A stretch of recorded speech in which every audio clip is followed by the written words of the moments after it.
In this video, we're going to look at a very simple quantitative model, and that is break-even point. So break-even point is defined as the quantity level at which we don't make a profit and we don't make a loss. Okay. Your cost is recovered at that point. So what is a model for profit? So profit is revenue minus expenses. Now revenue comes from product sold. So selling price per unit times number of units sold. So that will be your revenue. Now cost has two components. There is fixed cost. Okay, it will be like equipment cost. You have to buy a machine. Okay, so there is this fixed cost. And then when you operate the machine to produce products, then there is a variable cost based on the number of units that you produce. So you have two components for cost, fixed cost and variable cost. Fixed cost is a fixed amount F. Variable cost depends upon how many units you produce. So if V is the variable cost per unit, then V times X, the quantity, will give you the variable cost. So this sum is our total cost. So you take revenue and subtract the cost, total cost from it, then you get profit. Okay, so that is our model.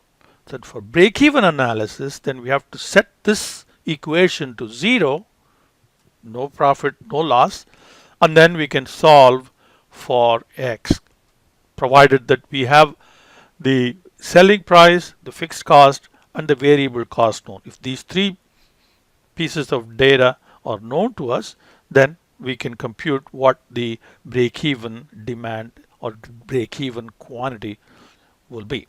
So now let's look at this, look at an example in Excel.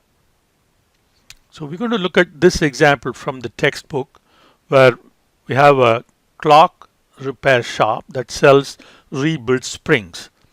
And the rebuilt springs are sold at a price of $8 a unit.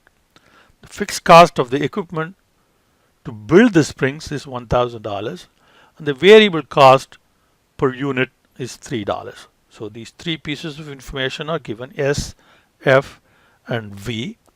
Now we need to put that into an equation and develop the model. So let's go over to Excel now. So you should have access to the Excel shell file. So you open the Excel shell file, and let's go ahead and enter the information that is given. Selling price is $8. Fixed cost is $1,000.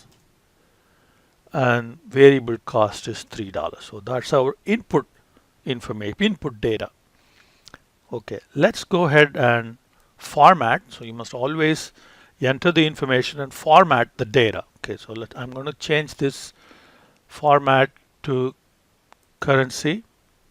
Okay, I'm going to do one more thing. So since this is input data, I'm going to color code this with a consistent color. So I'm going to use a light blue. So light blue would indicate that it is an input cell. Okay, that is something that is coming in. It's a parameter.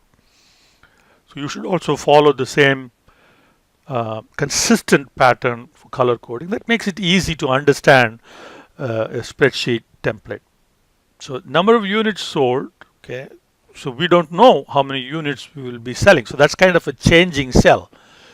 So let's color code that like that. And let's go ahead and enter initial value. It's just some random value. Okay, so we don't know whether that is going to be the final value or not, but just to build the model, let's just enter some number there. Okay, so now we can build the rest of the model. Revenue will be the number of units sold times the selling price. Variable cost is again number of units sold times variable cost per unit. So that will give us the total variable cost. Now total cost will be fixed cost plus the total variable cost. Now the difference, okay, revenue minus total cost will give you the profit. So now we have a model for profit. So now we can go and change this number, say 400 or 600, then we know what the profit will be if we sell that many number of units. Okay. Now we want to analyze this model in some more detail.